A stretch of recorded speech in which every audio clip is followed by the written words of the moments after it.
Hello, welcome to my YouTube channel. Today let's do a quick bottle art.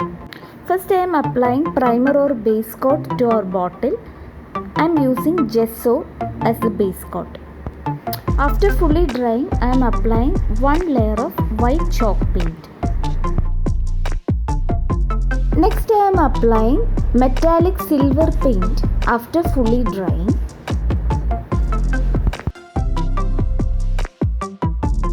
I am using metallic red paint for the topmost portion of the bottle.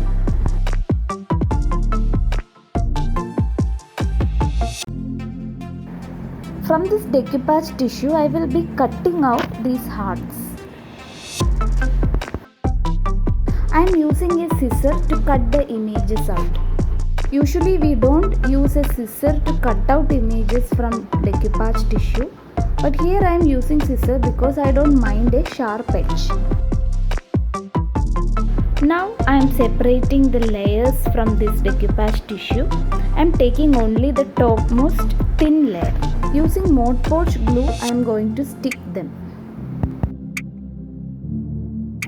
Press with your fingers to remove any air bubble. Apply only minimal amount of glue. Otherwise the paper will tear off. I have finished pasting all the images.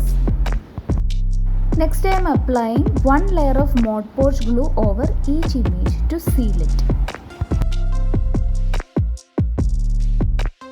Now I am going to fill the empty blank spaces with some words like happy, smile, love.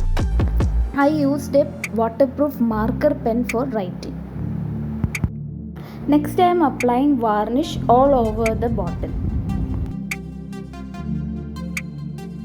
Next I am pasting foam flowers using glue.